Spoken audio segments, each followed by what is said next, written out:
హైదరాబాద్కు చెందిన ఉషారాణి వ్యవసాయ రంగంలో అసిస్టెంట్ డైరెక్టర్గా పనిచేస్తున్నారు. వృత్తితో పాటు తానే స్వయంగా బయో ఎరువులతో ఇంటి పంటను సాగు చేసుకుంటున్నారు. సేంద్రియ పద్ధతిలో సాగు చేస్తున్న తన మిద్దె తోటలో మొక్కల ఎదుగుదలకు అందరిలా సేంద్రియ ఎరువులు కాకుండా బయో ఎరువులను ఉపయోగిస్తున్నారు. మరి ఈ బయో ఎరువులు మొక్కలకు ఏ విధంగా మేలు చేస్తాయో వారి మాటల్లో తెలుసుకుందాం. నత్రజనిని స్థిరీకరించే బ్యాక్టీరియా ఉంటుంది. లభ్యతలో లేని భాస్వరాన్ని, పొటాషియంని, జింక్ని లభ్యతలోకి మొబిలైజింగ్ అనమాట లభ్యతలోకి తీసుకొచ్చే బ్యాక్టీరియా ఉంటుంది. అదేవిధంగా మనకి వేరు వ్యవస్థ దగ్గర ఉండి మనకి పీజీపీఆర్ అంటే ప్లాంట్ గ్రోత్ ప్రమోటింగ్ రెగ్యులేటర్స్ అంటారన్నమాట. అంటే మొక్కల ఎదుగుదలకు ఉపయోగపడే బ్యాక్టీరియాను ఉంటాయి. అదేవిధంగా మనకి సంక్లిష్టమైన పదార్థాలని విచ్ఛిన్నం చేసి డికంపోజ్ చేసి కంపోస్ట్గా ఎరువుగా తయారు చేసే సూక్ష్మజీవులు ఉంటాయి. పెరటి తోటకు ఉపయోగపడేది నత్రజనిని స్థిరీకరించే బ్యాక్టీరియా అజిటోబ్యాక్టర్ అనమాట. ఇదేం చేస్తుందంటే మనకి వాతావరణంలో మనకు అందరికీ తెలుసు, వాతావరణంలో మనకి నత్రజని ఉంటుంది. దాదాపుగా 75% నత్రజని ఉంటుంది. వాతావరణంలో ఉన్న నత్రజనిని తీసుకొని మొక్కల వేరు వ్యవస్థకి అందించేటట్టు చేస్తుంది అనమాట. ఈ అజిటోబ్యాక్టర్ అనే బ్యాక్టీరియా ఏంటంటే మనకి నత్రజనిని స్థిరీకరించడమే కాకుండా ఇది మనకి ఎరువులాగా ఉపయోగపడుతుంది. మనకి మట్టి లోపల ఉండే సూక్ష్మ పోషకాలైన iron, magnesium, copper, calcium, boron, molybdenum ఇట్లాంటి సూక్ష్మ పోషకాలను కూడా మొక్కలకి అందేటట్టుగా చేస్తుంది. ఫాస్ఫేట్ సాల్యుబలైజింగ్ బ్యాక్టీరియా అంటారన్నమాట దీన్ని. అంటే ఏంటంటే భాస్వరంని కరిగించి మొక్కలకు అందించే బ్యాక్టీరియా అనమాట. దీన్ని ఏంటంటే ఫాస్ఫేట్ సాల్యుబలైజింగ్ బ్యాక్టీరియా అంటారు. ఇదేంటంటే మనకి మెయిన్గా లోపల ఉన్న నేలలో ఉన్న భాస్వరాన్ని కరిగించి వేరు వ్యవస్థ ద్వారా మొక్కలకి ఆ భాస్వరాన్ని అందిస్తుంది. అందించడమే కాకుండా మనకి ఏం చేస్తుందంటే ఈ బ్యాక్టీరియా 2-3 రకాలుగా పనిచేస్తుంది. మనకి ఏంటంటే ఇది అందించడమే కాకుండా లోపల ఉన్న వేరే రకమైన సూక్ష్మజీవులతో కూడా కలిపి సహజీవనం చేస్తూ మిగతా ఏవైనా అందుబాటులో లేని పదార్థాలని కూడా మనకి అందుబాటులోకి తీసుకొస్తుంది. ఇవన్నీ ఏంటంటే ఫాస్ఫేట్ సాల్యుబలైజింగ్ బ్యాక్టీరియా. అదేవిధంగా ఇక్కడ మీకు ఇంకోటి ఉంది, పొటాష్ సాల్యుబలైజింగ్ బ్యాక్టీరియా అంటారు దీన్ని. ఈ పొటాష్ సాల్యుబలైజింగ్ బ్యాక్టీరియా కూడా మనకి మొక్కలకు కావాల్సిన పొటాష్ని అందుబాటులోకి తీసుకొస్తుంది అన్నమాట. దీని ఇది కూడా ఏంటంటే మనకి దాదాపుగా మనకి సంక్లిష్ట పరిస్థితుల్లో ఉన్న పదార్థాలన్నిటిని విచ్ఛిన్నపరిచి మనకి దాని ద్వారా పొటాషియం మొక్కలకు అందేటట్టు చేస్తుంది. మొక్కల ఎదుగుదలలో నేలలో ఉండే సూక్ష్మజీవుల ప్రాధాన్యత ఎక్కువగా ఉంటుంది. సేంద్రియ పద్ధతుల్లో సాగు చేస్తూనే జీవన ఎరువులు కూడా అందిస్తే మొక్కలు మరింత దిగుబడి ఇస్తాయని ఉషారాణి అంటున్నారు. జీవన ఎరువుల్లో ఎన్ని రకాలుంటాయి, రసాయనాలతో సారాన్ని కోల్పోయిన వ్యవసాయ భూములకు ఈ ఎరువులు ఏ విధంగా మేలు చేస్తాయి, అదేవిధంగా మిద్దె తోటల సాగు పెరుగుతున్న క్రమంలో జీవన ఎరువులను ఇంటి పంటల సాగులో ఉపయోగించే పద్ధతులేంటి, ఆ వివరాలు ఇప్పుడు చూద్దాం. మొత్తం ఎన్పీకే మనకేంటంటే మెయిన్గా మొక్కలకు కావాల్సిన నత్రజని, భాస్వరము, పొటాష్ మొక్కలకు ఏ విధంగా అందుతాయి అన్న దానికి నత్రజనిని స్థిరీకరించే బ్యాక్టీరియా గురించి తెలుసుకున్నాము. అదేవిధంగా మనము ఫాస్ఫరస్ అందించి ఫాస్ఫరస్ని మనకి అవైలబుల్ ఫామ్లోకి తీసుకొచ్చే మొక్కలకు కావాల్సిన పద్ధతిలోకి తీసుకొచ్చే బ్యాక్టీరియా గురించి తెలుసుకున్నాము. అదేవిధంగా పొటాషియంని కూడా మనకి మొక్కలకు అందుబాటులోకి తీసుకొచ్చే బ్యాక్టీరియా గురించి కూడా తెలుసుకున్నాము. ఈ మూడు ఏంటంటే బ్యాక్టీరియల్ జాతికి సంబంధించినవి. ఇవే కాకుండా మనకి శిలీంధ్ర జాతికి సంబంధించిన జీవన ఎరువు కూడా ఉంది. దీన్ని ఏమంటామంటే మైకోరైజా అంటాం. అంటే వ్యామ్ అనమాట. మామూలుగా మీకు అదంటే షాప్స్లో వ్యామ్ అంటే దొరుకుతుంది. ఇదేంటంటే వాసిక్యులార్ ఆర్బిస్క్యులార్ మైకోరైజా అనమాట. ఇదేంటంటే శిలీంధ్రానికి సంబంధించింది. కాకపోతే ఇది కూడా మనకి ఏంటంటే జీవన ఎరువుగా ఉపయోగపడుతుంది. ఏ విధంగా ఉపయోగపడుతుంది అంటే ఇది మనకి ఈ శిలీంధ్రం వెళ్ళిపోయి వేరు వ్యవస్థలో వేరులోకి చొచ్చుకుని పోయి వేరు వ్యవస్థని పెంచుతుంది. అంటే ఎక్స్పాండ్ చేస్తుంది అన్నమాట. రూటింగ్ జోన్ని ఎక్స్పాండ్ చేసి సుమారుగా 5 మీటర్ల లోపలకు కూడా ఇది వ్యాపిస్తుంది.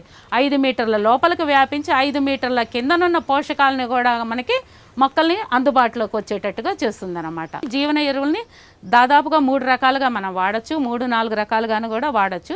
ఏ విధంగా అంటే ఈ జీవన ఎరువులకి విత్తనాన్ని పట్టించి విత్తన శుద్ధి ద్వారా వాడచ్చు. అదేవిధంగా మనకి ఒక్కొక్కసారి నారుమడి మనం బయట నుంచి టమాటా నారు కానీ, వంగ నారు కానీ, మిర్చి నారు కానీ తెచ్చుకుంటూ ఉంటాము. ఇవేంటంటే నారు శుద్ధి చేయడానికి ఉపయోగపడతాయి ఈ జీవన ఎరువులన్నీ. అదేవిధంగా మనకి నేలలో మనం పాటింగ్ మీడియా తయారు చేసుకునేటప్పుడు పాటింగ్ మీడియాకి ఉపయోగపడతాయి. అదేవిధంగా స్టాండింగ్ క్రాప్ ఆల్రెడీ మనకి కంటైనర్స్లో ఉన్న ప్లాంట్స్కి కూడా అప్పుడప్పుడు బూస్టింగ్ ఇవ్వడానికి బలాలను ఇవ్వడానికి వేసే దాంట్లో కూడా మనం ఎరువుతో కలిపి ఈ జీవన ఎరువులని వాడుకోవచ్చు. మొక్కలకు ఎటువంటి చీడపీడలనైనా తట్టుకునే శక్తిని ఎరువుల రూపంలో ఇవ్వాల్సి ఉంటుంది. ఆ విషయంలో వేరు వ్యవస్థ చాలా కీలక పాత్ర పోషిస్తుంది. మొక్కల వేర్లు ఎంత బలంగా ఉంటే అంత ఎదుగుదల కనిపిస్తుంది. తెగుళ్ళు, పురుగు ఆశించకుండా ఉండటానికి జీవన ఎరువులు ఎంతగానో ఉపయోగపడతాయని అంటున్నారు ఉషారాణి. మొక్కల్లో రోగ నిరోధక శక్తిగా జీవన ఎరువులు ఏ విధంగా పనిచేస్తాయి, వేరు తెగుళ్ల నివారణకు ఈ బయో ఎరువులు ఎలా ఉపయోగపడతాయో ఇప్పుడు తెలుసుకుందాం. తెగుళ్ళని పురుగుల్ని కూడా అరికట్టే శక్తి కలిగి ఉన్న సూక్ష్మజీవులు కూడా మనకి మేలు చేసే సూక్ష్మజీవులు ఉన్నాయి. బాగా మనకి ఎక్కువ ఉపయోగంలో ఉన్నది ఈ ట్రైకోడెర్మా విరిడి. ఈ ట్రైకోడెర్మా విరిడిని మనం ఏంటంటే విత్తన శుద్ధికి కానీ లేకపోతే నేలలో కానీ తర్వాత మనకి స్టాండింగ్ క్రాప్గా కానీ ఫోలియర్ స్ప్రేగా కానీ అట్లా కూడా చేసుకోవచ్చు. ఈ ట్రైకోడెర్మా విరిడి అనేది ఏంటంటే మనం ఇది కూడా శిలీంధ్రానికి సంబంధించింది, ఫంగస్ జాతికి సంబంధించింది. ఇదేంటంటే మనకి మొక్కలతో పాటు సహజీవనం చేస్తూ మొక్క వేరు వ్యవస్థ చుట్టూతా ఉంటూ ఏం చేస్తుందంటే మనం ఈ ట్రైకోడెర్మా విరిడిని వాడటం మూలాన ఏమవుతుందంటే రోగ నిరోధక శక్తి ఉన్న కణాలని ఉత్పత్తి చేసి మనకి విత్తనంపై ఒక పొరలాగా ఏర్పడి మనం విత్తనం నుంచి మొలకొచ్చిన తర్వాత ఒక 45 రోజుల వరకు కూడా మొక్క అన్ని రకాల తెగుళ్ళని, అన్ని రకాల వ్యాధి నిరోధక శక్తుల్ని, అన్ని రకాల పురుగుల్ని కూడా తట్టుకునే శక్తిని కలిగి ఉండి ఆరోగ్యకరమైన మొక్కనిస్తుంది. ఆటోమేటిక్గా మనకేంటంటే ఆరోగ్యకరమైన మొక్క ఒక 45 రోజుల పాటు మనం పెంచగలిగితే దానిలో అది మొక్క ఎదుగుదల అయ్యి బలంగా ఉండి బలమైన మొక్క రావడం మూలాన ఏమవుతుందంటే ఆటోమేటిక్గా దానికి అది రోగనిరోధక శక్తిని పెంపొందించుకొని అన్నిటినీ తట్టుకునే శక్తిని కలిగి ఉంటుందన్నమాట. ఇది ఎక్కువగా ఏంటంటే మనకి అంటే వేరుకుళ్ళు తెగులు, కాయకుళ్ళు తెగులు, ఆకుమచ్చ తెగులు, తర్వాత మాగుడు తెగుళ్ళు, ఇట్లాంటివన్నీ నారుకుళ్ళు తెగుళ్ళు, ఇట్లాంటివన్నిటిని కూడా అరికడుతుంది. అదేవిధంగా మనకి సూడోమోనాస్ ఫ్లోరోసెన్స్ అనేది ఒకటి ఉన్నది. ఇదేంటంటే ఇది బ్రాడ్ స్పెక్ట్రమ్ అన్నట్లు అనమాట. ఇదేంటంటే మనం ఇందాక ఎరువుల గురించి తెలుసుకున్నాము. ఈ సూడోమోనాస్ వచ్చేసి మనకి ఎరువు కిందనూ ఉపయోగపడుతుంది. అదేవిధంగా ఇదేంటంటే మనకి బ్యాక్టీరియల్ జాతికి సంబంధించింది.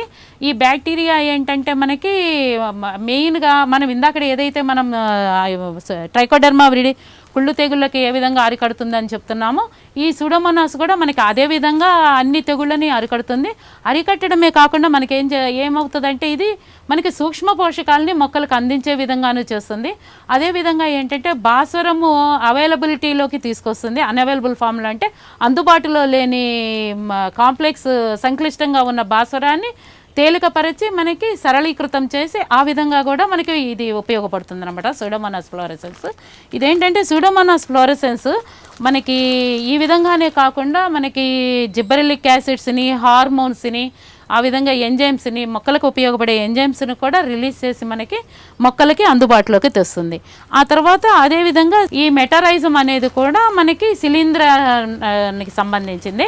ఇవాళ రేపు మనం చాలామంది వింటున్నాము ఏంటంటే మొక్కజొన్నలో కత్తెర పురుగు అనేది ఒకటి ఆశించింది. మొవ్వలోకి వెళ్ళిపోయి మొవ్వలో నుంచి మనకి మొత్తం ఆకుల్ని తినేసి వస్తుంది. తర్వాత ఆకుల్ని తిన్న తర్వాత మనకి కంకి ఏర్పడ్డ తర్వాత కూడా కంకిలో దూరి మొత్తాన్ని గింజలన్నింటినీ తినేసేస్తుంది. మెయిన్గా ఏంటంటే మెటరైజం ఎనాసోప్లియా అనేది మనకి మొక్కజొన్న కోసం తయారు చేయడం జరిగింది, మొక్కజొన్న పంట కోసం. అదే కాకుండా మన పెరటి తోటదారులకి ఏంటంటే ఇది మెయిన్గా మనకి దేనికి ఉపయోగపడుతుంది అంటే పేడ ఎరువు ద్వారా వచ్చే మనకి నత్తగుల్లలు కానీ లేకపోతే మనము రోకలి బండ పురుగులు అంటాం, రోకలి బండ పురుగుల్ని కానీ తర్వాత వేరుని తినిగే వేరు పురుగుల్ని కానీ వీటినన్నిటిని టర్మైట్స్ని కానీ వీటినన్నిటినీ కూడా ఆ కీటకం మీద ఏం చేస్తుంది అంటే ఇది శిలీంధ్రాన్ని చొప్పించేసేస్తుంది. దాని బాడీలోకి ఏంటంటే దాని శరీరంలోకి ఈ మెటరైజ్ ఎనాసోప్లియా అనేది దాని శిలీంధ్రాన్ని ఆ బాడీలోకి చొప్పించేసేసి ఆ బాడీని నిర్వీర్యపరిచేసేసి మొత్తం అది దాని మీద డెవలప్ అయిపోతుంది అనమాట. ఏంటంటే ఆ కీటకం మీద ఇది డెవలప్ అయిపోయి ఆ కీటకాన్ని చంపేసేస్తుంది అనమాట. ఈ రకంగా ఈ మెటరైజం ఎనాసోప్లియా అనేది పనిచేస్తుంది మనకి. ఏంటంటే దీని మూలాన ఏంటంటే లద్దె పురుగులు, తర్వాత వేరు పురుగులు, ఆకు తినే పురుగులు, వీటికన్నిటికీ కూడా ఇది చాలా బాగా ఎఫెక్టివ్గా పనిచేస్తుంది. ఏ సేద్యంలో అయినా ముఖ్యమైనది నాణ్యత గల విత్తనం. ఆరోగ్యకరంగా ఉంటేనే మంచి నారు పెరగడానికి అవకాశం ఉంటుంది. అందుకు విత్తన శుద్ధి చాలా అవసరం పడుతుంది. అలా బయో ఎరువులను విత్తన శుద్ధికి ఉపయోగిస్తే మొక్కల్లో మంచి ఎదుగుదల ఉంటుందని అంటున్నారు. మిద్దె తోటల్లో జీవన ఎరువులతో విత్తన శుద్ధి ఎలా చేసుకోవచ్చు, విత్తనాల శుద్ధిలో పాటించాల్సిన పద్ధతులు ఏంటన్న విషయాలపై ఉషారాణి గారి మాటల్లో తెలుసుకుందాం. ఇవేంటంటే మనకి మెయిన్గా విత్తన శుద్ధికి ఉపయోగపడతాయి. ఇక్కడ మీకు విత్తనాలు, బెండ విత్తనాలను, పాలకూర విత్తనాలు ఉన్నాయి. ఈ విత్తనాలు ఏ విధంగా శుద్ధి చేయొచ్చు అనేది నేను మీకు చెప్తాను. ఇప్పుడు ఏంటంటే మనం ఇందాక జీవన ఎరువు అని ఒకటి అజిటోబ్యాక్టర్ అనుకున్నాము.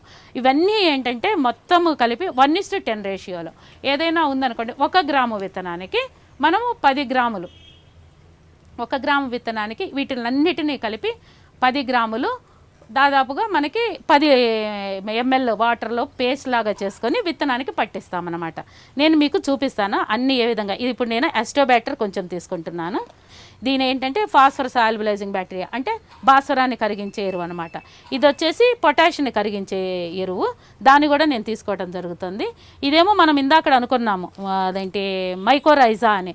మనకేంటంటే ఇది మన వేరుని బాగా, వేరు వ్యవస్థని అదేంటి ఎక్కువగా ఎక్స్పాండ్ చేసి విస్తరింపజేసి తద్వారా మనకి పోషకాలన్నింటినీ మొక్కకు అందుబాటులో చేస్తుంది అని చెప్పాము కదా. అదేవిధంగా ఇంకొక విషయం నేను మీకు ఇందాక చెప్పడం మర్చిపోయాను. ఈ వ్యామ్ అనేది ఏంటంటే మనకి ఒక్కొక్కసారి మనము అదేంటి మొక్కల్ని తీసుకొచ్చుకుంటాం నర్సరీ నుంచి.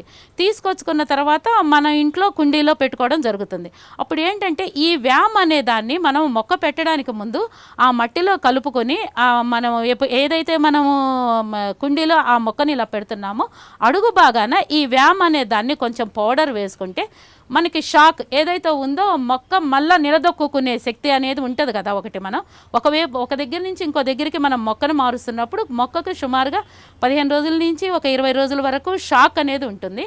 అది తట్టుకోవడానికి ఇది చాలా పీరియడ్ని తగ్గించేస్తుంది అనమాట. ఆల్మోస్ట్ ఏంటంటే మనం మొక్క పెట్టిన వెంటనే ఇమ్మీడియట్గా నిలదొక్కునేటట్టు చేస్తుంది. దీనిలో ఉన్న ముఖ్య లక్షణం ఈ వ్యామ్ వాడడం వలన మనం ట్రాన్స్ప్లాంటింగ్ ఒక కుండి నుంచి ఇంకో కుండికి మార్చుకునేటప్పుడు ఇది చాలా బాగా మొక్కను నిలదొక్కునే శక్తిని వృద్ధిపరుస్తుంది. ఇప్పుడు ఈ జీవన ఎరువులన్నిటినీ మనం 1 గ్రామ్ చొప్పున తీసుకున్నాము.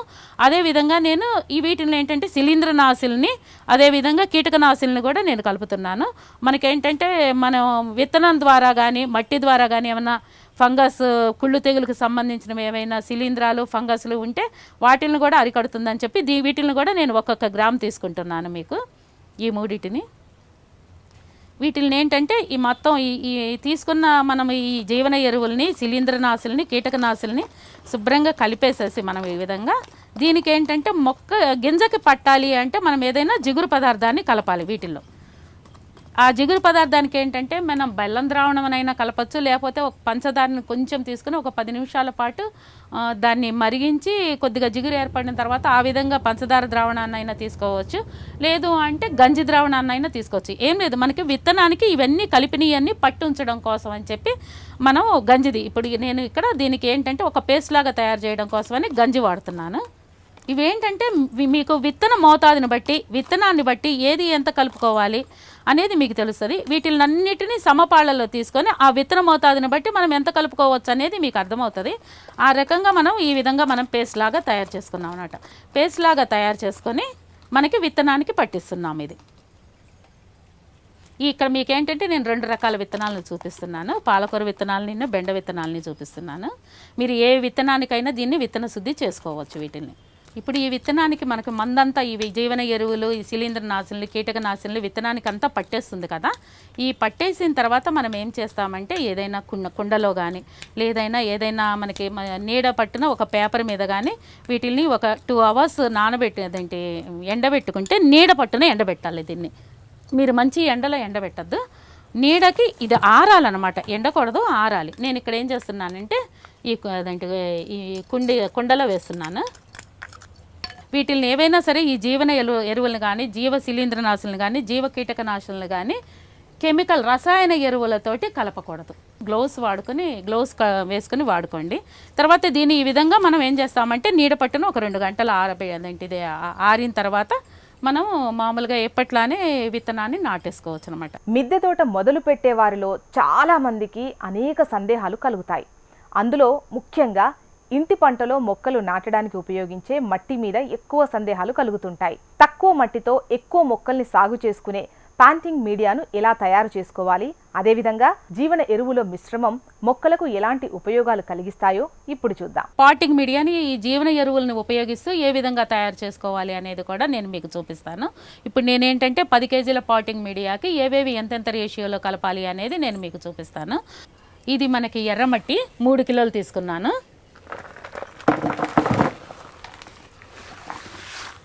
ఇది మీకు వర్మీ కంపోస్టు, ఇది కూడా ఒక 3 కిలోలు తీసుకున్నాను. అన్నీ 1:1:1 రేషియో అనమాట. అంటే మనకి 10 కిలోల పాటింగ్ మీడియాని తయారు చేయడానికి ఏమేమి ఎంతెంత కలపాలి అనేది నేను మీకు చూపిస్తున్నాను. ఇది కోకోపీట్. మనకేంటంటే మిద్దె తోటలో దీని ప్రాముఖ్యత చాలా ఉంది. ఇది ఎరువు కాదు, బలానికి కాదు. కాకపోతే దీన్ని ఎందుకు వాడుతున్నామా అంటే మనము మిద్దె తోటల్లో పాటింగ్ మీడియాని తేలికపరచడం కోసం, తర్వాత మనకేంటంటే తేమ శాతం నిల్వ చేయడం కోసం కూడా మనం ఈ కోకోపీట్ని వాడటం జరుగుతుంది. అదే మామూలుగా ఉట్టిగా మనం ఒక ఎర్రమట్టిని వేస్తే కనుక మనకి టోటల్గా పాటింగ్ మీడియా అంతా బరువు తేలిపోతుంది, మిద్దెకి బరువు అయిపోతుంది. మనం ఏంటంటే ఇప్పుడు 3 కిలోల చొప్పున మనం ఏం చేసామంటే ఎర్రమట్టిని కలిపాము, ఇందులో కోకోపీట్ని 3 కిలోలు కలిపాము, అదేవిధంగా కంపోస్ట్ని 3 కిలోలు కలుపుకున్నాము. దీనికి ఏం చేసామంటే మొత్తం కలిపి మీకు 9 కిలోలు అయిపోయింది.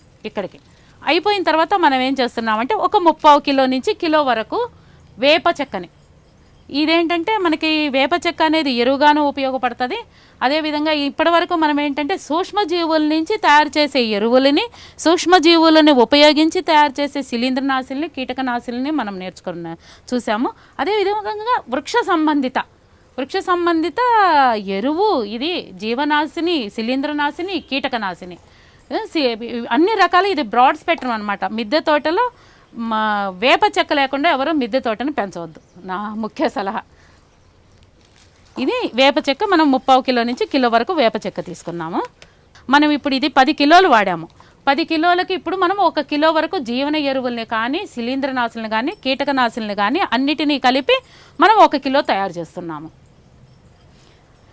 ఇప్పటికి మనకి ఇది 9.5 కిలో, దాదాపుగా 9.5 కిలోలు అయిపోయింది. నేనేం చేస్తున్నా అంటే ఇది అజిటోబ్యాక్టర్, ఇది 100 గ్రాములు కలుపుతున్నాను. ఓకే, తర్వాత ఇది అదంటే భాస్వరం కరిగించే బ్యాక్టీరియా, దీన్ని ఒక 100 గ్రాములు కలుపుతున్నాను. అదే రకంగా పొటాషియం కరిగించే బ్యాక్టీరియా, దీన్ని ఒక 100 గ్రాములు కలుపుతున్నాను.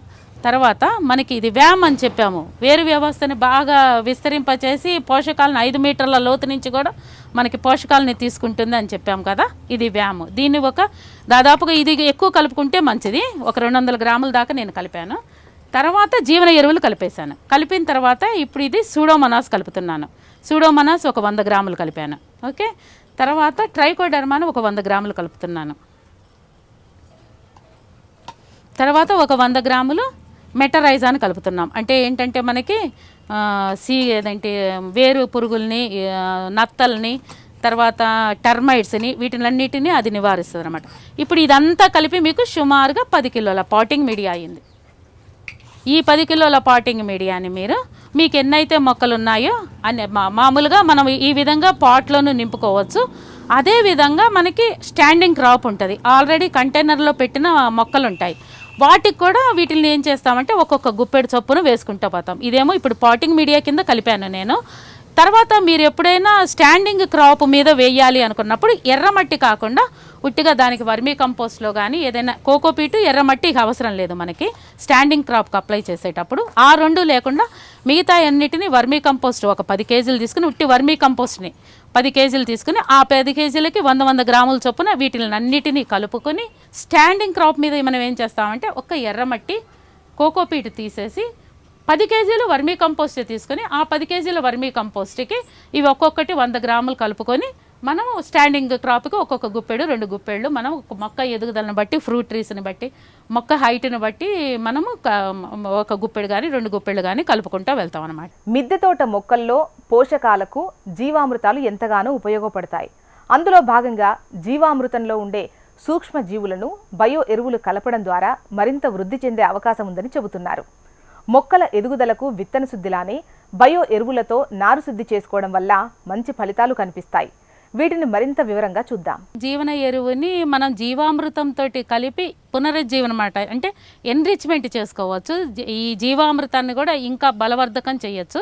ఏ రకంగా అంటే మనం ఈ జీవామృతాన్ని కలుపుకున్న 5 రోజుల తర్వాత మనము జీవామృతాన్ని కలుపుకుంటాం. మీ అందరికీ తెలుసు జీవామృతాన్ని కలుపుకునే విధానము. ఈ జీవామృతం కలుపుకున్న తర్వాత 5వ రోజు నుంచి వీటిని మనం కలుపుకుంటా వెళ్ళొచ్చు అనమాట. ఏంటంటే మనం ఇది 20 లీటర్ల జీవామృతం. ఈ 20 లీటర్ల జీవామృతానికి నేను 20 గ్రాముల చొప్పున ప్రతిదీ కలుపుతున్నాను. ఇది ఎస్టోబ్యాక్టర్ 20 గ్రాములు కలుపుతున్నాను. తర్వాత ఇది ఫాస్ఫర్ సాల్యుబలైజింగ్ బ్యాక్టీరియా, దీన్ని కూడా ఒక 20 గ్రాములు కలుపుతున్నాను. ఇది వచ్చేసి మనకి పొటాష్ సాల్యుబలైజింగ్ బ్యాక్టీరియా, దీన్ని కూడా ఒక 20 గ్రాములు కలుపుతున్నాను.